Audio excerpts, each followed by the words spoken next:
Recording in some of those progress. plays. But they're a really good team, as you can see. They only lost one game or whatever this year, so they made plays when they needed to, and we couldn't come out on top. Hey, Craig, would you mind muting yourself? It's kind of hard to hear. Craig, can you mute yourself, please? It's hard to hear. Thank you. Sorry. Okay, Cole, well, you guys got up 16-3, like I said, and then, they went to the quarterback switch there, and that obviously made things tough for you guys. Just what changed in terms of them being able to score those 24 straight points there after you guys, started off pretty fast? Yeah, we got them to switch to more of a passing offense, which was really good for us because we knew that they wanted to come in and establish the run. So we did a good job of stopping that, but just need to do better at making adjustments when they make those adjustments and executing our techniques. And final one for me, 7-5 feels a lot different than 8-4. I mean, what is just the feeling right now after falling to 7-5 and being eliminated from the championship and now having to wait for a bowl game? Yeah. Obviously, we'll digest this, think about and look at the things that we need to fix. But we know we'll have one more opportunity to finish this season, and we're excited to do that. We won't stay stuck on this too long. We'll learn our lessons and move on. Kind of building on that, Kala. I mean, I'm sure this is not the way you wanted to go out. I mean, how excited are you to have one more game? Really excited to learn and grow, and we've been here before as a team. So we've done it before. We'll do it again. We'll take care of the things that we need to and finish out on top, finish the season strong. And BJ mentioned that they went with the quarterback change to Brookshire early in the game. How much did you guys prepare for him specifically, and what did you see out of him? Yeah, obviously we prepared for anything that they could have given us, but we just needed to have a quicker adjustment to the passing game that they were trying to establish towards the end of that second half. I think we did a decent job of coming out and playing some of those route concepts better. But like I said, they made really good plays when they needed to. We didn't, and that's really what got them going. The offense wasn't on the field very much in the third quarter. Defensively, how difficult is that for you guys when you guys got to run back out there after a quick turnover or a 3-and-out? I don't think we really notice it. Just got to go out there and do what we can for the team, really. Thanks, man. Thank you. Cal, I know that you said by, kind of forcing San Diego State's hand and bringing in Brookshire, it kind of played to your guys' what you wanted to happen. But were you surprised to see him kind of come in the game and how effective he was too, for that matter? I don't know about surprise because, they're a good team. They have good players too. He's a good quarterback. So we needed to finish on a lot of those plays. There was the ball in the air, ball on the ground that we didn't come up with, and they finished with it in their hands. And they got the takeaways. We didn't. So we needed to do a better job of finishing those plays. Hey, Cali, you guys have made a lot of progress over the last month. I know. How do you, with 3 weeks left or whatever in your career, how do you try to spin this thing right with one more game? Yep, just look at this game, take it for what it is, what happened, why did it happen, what do we need to do to fix that, and then do that going into the bowl game, wherever that is, whenever that is, and whoever it's against. I noticed Andy gathered you guys on the sidelines there sometime late in the third quarter. That's probably one of the first, if not the first time we've seen him do something like that. What did he say to you guys? And what did he say to you guys at that point? Just needed to refocus as a team and control the things that we could, try to make more plays. Their defense was doing a really good job against our offense, and we gave up, one too many. So just trying to settle guys down and get us to lock back into doing our job. Thanks, Kala. Thank you. Hey, Kikala, I know that you didn't go against their defense, but their defensive line, particularly their nose tackle, was awfully good tonight. 3 sacks, 3 tackles for loss, a couple of QB hurries. What did you see from their defensive line that impressed you? Yeah, they play really well together. If a nose tackle is making those amount of plays, there's a lot of guys around him that are doing what they need to do to occupy other guys. So, hats off to them. They're a really good defense. That's why they're in the position that they're in right now at the end of the season, playing the championship game. So wishing them the best here going forward and, hoping that maybe they can finish it off. That's all. Thank you. Thank you. Recording stopped.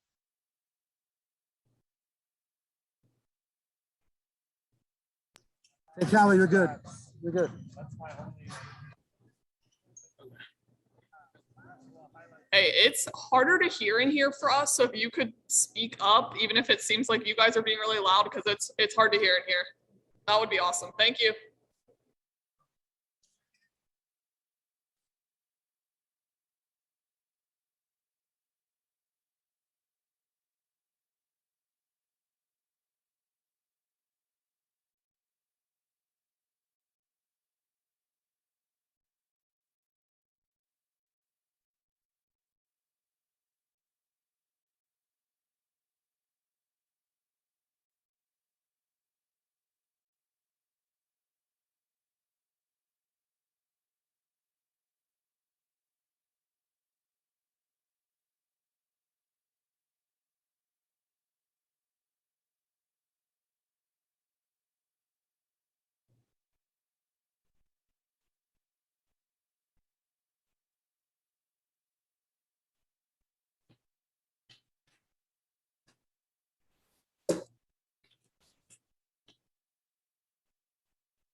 You guys got me? Craig, can you hear me? Recording in progress. We're good. Okay, let's go. Jay, Ron, and BJ. Andy, if you don't mind, at the end of the game, obviously you went to Jack Sears. Was Hank okay? Was it just a move you guys felt like you needed to make, or could you explain that one? Yeah, I mean, Hank obviously got hit a ton of times there, and you know, his mobility was not great, and we weren't able to protect him. And you know, it was opportunity to put Jack in and let Jack jump in there and see if we can create some momentum going. But Hank battled today. Hank did an unbelievable job. You know, considering all the pressure and all the hits he got and hanging in that pocket and moving around in there, it's nothing on Hank. We wanted to make sure he was fine and all that stuff. You know, through the course of the season, Hank's been battling. You know, not going to go into all the details, but he's wearing a knee brace for a reason. And, you know, he was out there battling all day, running, trying to make plays, scrambling. So love Hank, but needed to see if we can get a boost with Jack. And Jack was able to move around in there, but obviously it was just a little late. And you guys go up 16-3. We know how much you value the middle 8 minutes of the game, and that just did not go in your favor today. What was the what did Brookshire give those guys when he came in, because the offense all of a sudden came to life for them? Yeah, there's no question. We got to do a better job. You know, we were doing a great job against the run game. They started to pass more and take shots on those first downs, and they hit a couple of those and got some momentum going. And they established some momentum through the air on a couple pass plays right there on the perimeter. And then we didn't capitalize on some third downs. No, third down wise, I don't think our numbers were terrible. But there were some critical third downs and there's some third and longs that we got to execute and get off the field. And that's on us as coaches. We'll do a better job making sure that we execute in those situations, and they don't even extend into those drives, Jay. One more for me, Andy. When it came to your offense, you guys had 71 total yards on 32 plays in the second half. And I know that They started to put pressure on you guys, create some negative plays, a few sacks, but what went wrong there kind of on offense? And after it was going so well early, what went wrong there down the stretch? You know what? We just got to commit and commit to the run. I mean, when we've done well, guys, we come out in the second half and run the ball. We're able to adjust and get into some different packages within the run game. And the run game helps balance out the pass game. It helps wear out the defense. And we didn't do a good enough job. We got to do a better job. And it's really on us as coaches, you know, making sure that we commit ourselves to establishing that run game so that it can open up the rest of the offense, Jeff. Andy, you guys came into this game on a 4-game winning streak. Kind of seemed like you had the second half issues figured out, but then they came back to haunt you again today. I'm just curious, you know, what was this moment like in the locker room for you? What was your post-game message to the guys? So we've done an unbelievable job reestablishing this foundation and building it. We played an unbelievable team today, and they were better than us today. They finished. They played for 4 quarters. They're the best team today. Doesn't take away from anything that we've built. You know, it doesn't take anything from what we've grown on. We'll have one more opportunity this year too. And true competitors, they learn from situations like this. They learn from days like this, and they're able to grow forward. We've already done that this year. And there's nothing that's going to be said to make us feel good about what happened today. There is no moral victories. There is no, hey, we did well down the road. Today we learned from what happened, why did it happen, and we grow forward. You said coming into this game that San Diego State's fronts were going to be the best you faced all year. What'd you see out of those units today? Yeah, they were aggressive. You know, their defensive front was obviously very aggressive. The amount of tackles for losses within the sacks, you know, was a huge part of the game. There were situations where we were in field position even late in the game to turn it into a one-possession game, and we lost field position on sacks and knocked us out of field goal range. And, you know, so there were certain critical plays there down the stretch, even in the second half, where we could have gained a little momentum and again turned it into a one-possession game. Thanks, Coach. Hey, Andy, there was when you guys were up 13-3, you had 4th and 2 from the 5-yard line, and you went for the short field goal there. Was there any thoughts of going for it there? No.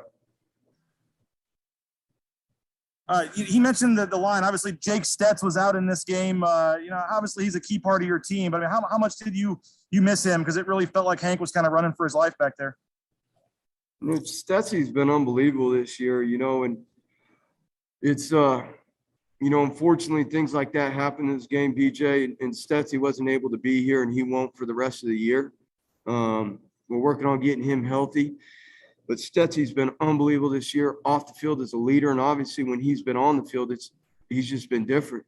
And for that reason, that young man, he'll play center in the NFL. He's proven that he's an NFL type guy.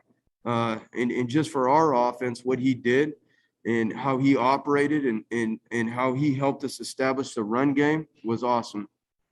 And you guys had the hardest schedule by a lot of metrics in the country. You played 10 teams that are bowl eligible. You had, you know, all these tough games on the road. I mean, I know there's no moral victories, but when you look back at, you know, this season, 7-5 isn't the record you want, but how do you kind of look at the regular season and what you did or didn't do? It's molded us for the good, BJ. You go through things like this because you got to get shaped. You got to walk through the valley to climb up the mountain. You can't get to the top of the mountain without walking through the valley. And we've been through it this year. We've battled. The guys have learned a ton. And when we walked out of that locker room right now, we all thanked each other. We told each other how much we love each other and how much we thank each other. And obviously it didn't go the way we wanted it to go today, but we're not going to let that stop us from growing what we have because we know what it is. And we're going to play a tough schedule. It's slated to be that way here going on. And we're capable of preparing ourselves in a certain way that's going to give us an opportunity to compete. We just got to be consistent. Today, we were not the best team. We were not. Maybe for a quarter and a half we did well, but we were not the best team. You had 2 linebackers leave the game today with injuries, both Wimpy and Schramm. I know you don't like excuses, but how much did their absence change your defense? Yeah, on special teams too, you know, those guys are huge parts, you know, especially DJ. You know, DJ is one of our, you know, we call it SWAT guys, our SWAT teams. Our SWAT teams are, you know, DJ has been an instrumental part of those, and he's a leader and a captain of those. And, you know, with Riley going down, but that's where the opportunity where we got to continue to build the depth so young men can step up and play and fulfill a role for the team, you know, when the time comes. And as we go through this, we'll continue to build the confidence and develop guys so that when their opportunity comes, they can jump in there. There's been some talk, I'm sure you haven't heard it or paid attention, but where you guys might go for a bowl game. They've mentioned the Potato Bowl, certainly. Do you have a preference or thoughts on if you'd like to be at home or be on the road somewhere and get another chance to go on a road trip with your team? Yeah, I mean, we've talked about it. We can talk about it now, guys. I just talked about it to the team. But you know what? Yeah, there is opportunities. Our AD's been in conversations the last couple of weeks with people from various bowl games, you know, on the West Coast, and you know, different areas. There's possibilities within the conference to go to some of the bowl games that are outside of the championship, the winner of the conference gets to come to here in LA. So here in the next couple of days, a lot of that stuff gets to sorting itself out. Obviously, it all gets announced next Sunday. But I'm pretty sure we'll have a pretty good idea here in the upcoming days now. not to say that we can tell all you guys that, but we, Jeremiah's been so diligent about working, and, these guys deserve an unbelievable experience. And wherever that is, whoever we're playing against, we're going to work on focusing on our last opportunity here together. All right, Andy, thanks for the time. Appreciate it. Safe travels. Thank all you guys that came down here and traveled on Thanksgiving. Appreciate you guys. We will see you guys when we find out what bowl game we're going to. Appreciate all your guys' hard work supporting boys. Thank you. Thanks, Andy. Recording stopped.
Y'all can hear me?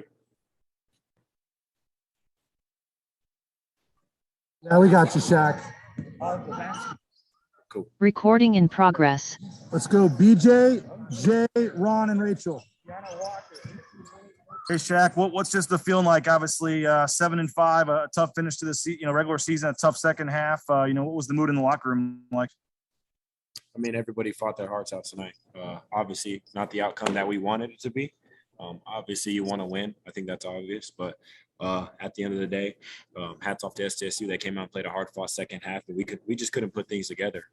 At the end of the day, those guys balled out and did everything they could to get the dub.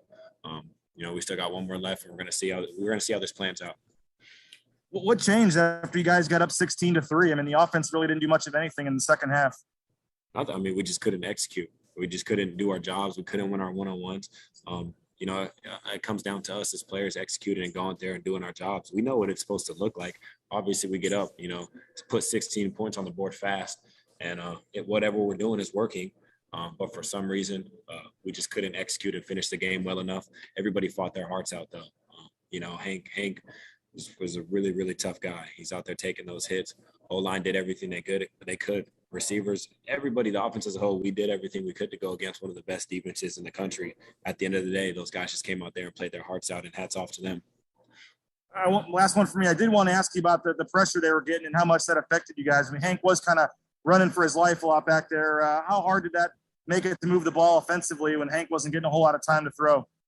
I mean, it's tough. I mean, if you don't have time to get the ball off, ends in sacks and throwaways, and obviously we never want those. But we knew coming in the game that they were really good defensive line, really good secondary, really good backers. We just couldn't put it together, which is unfortunate. But at the end of the day, it is what it is, and we're gonna finish strong. Cool. I was going to ask you about Hank. Andy mentioned obviously the pressure, as you just said, kind of got to him at times, and ultimately it took him out of the game. Andy also mentioned that Hank's been wearing a knee brace for a reason. So how much has he kind of been battling here for the last month and a half, 2 months? I mean, he's a dog. He's a straight dog. He's been grinding. He's been fighting. He's a tough guy. He's been fighting for a really long time. Body's banged up. I mean, but I think he understands it's football. You're going to get banged up. It is what it is. You're going to get hit. At the end of the day, he comes out here and he does everything he can to put us in the best position to win. And tonight, as an offense, it just didn't work out for us. Cool. I mean, you kind of went into the fact that you guys just weren't able to execute for the last, 2.5 quarters, 2 quarters on offense. In game 12, why is that the case? And I know it's kind of a direct question, but why is that the case? Yeah, I mean, that SDSU just played really well.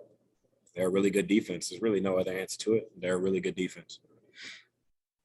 I saw that Andy got you guys gathered on the sidelines there. What did he say to you, and how encouraged are you, despite the outcome of today, that you guys have progressed? No, he was just telling us, let's go. We got to finish strong. It's not over yet. When he brought us up, he was just telling us, we're still in it, stay in the fight, and let's keep going. Which we all believed in that. Like I said, we couldn't get the job done. We just couldn't execute. And one more from me. We knew how important early downs were going to be against San Diego State. So how much did that just kind of play into what the struggles that you guys had on offense? I mean, when they get a stop, a sack, we lose yards on the early downs. It's kind of hard to bounce back from that. Sacks are drive killers. QB hits are tough as well. Just didn't have enough time back there. We did enough though. We had time back there enough to make plays, and it came down to when we did have the time, receivers, us not going up and getting the ball, or us just not getting open, not winning our one-on-ones. As a receiver, that's what we have to do when he does have the time back there. So collectively, as an offense, when the time came for somebody on the offense to make a play or the O-line to block it up, everybody was just off. And, and as an offense, the type of offense we run, it can't be like that. Shaq, we saw Steph and Latrell make some huge catches today. I'm just curious where you've seen them grow this year and what their ceiling is. Both of them? Yes. Okay, yeah. Terrell's a young guy. He's going to be Trell's going to be big time. He works his tail off every single day. He's had little bumps in the roads since he's got here, but he's always brought a positive attitude to the facility. And as from a younger guy, it's hard to see from those young guys. Usually you gotta work them for a couple of years and, get them to really buy into things. Trell's been bought in from day one. He's been a guy that's never really took a step back. He knows when stuff happens. He's always positive. He stays in the fight mentally. That's the biggest thing. He's one of the youngest guys that makes me just laugh every single day. He's just a good dude to be around. And then Steph, dude's grown huge ever since he stepped on this campus. Came in, been grinding ever since. When he's in the game, it's obviously a game changer, and it's obviously somebody that the defense has to watch out for. I'm sorry for the Mountain West defenses in the future, because Static is going to be something serious. And you guys have shown so much growth this season. You have one more game left in the bowl game. How excited are you to have that game to kind of carry this momentum into next season?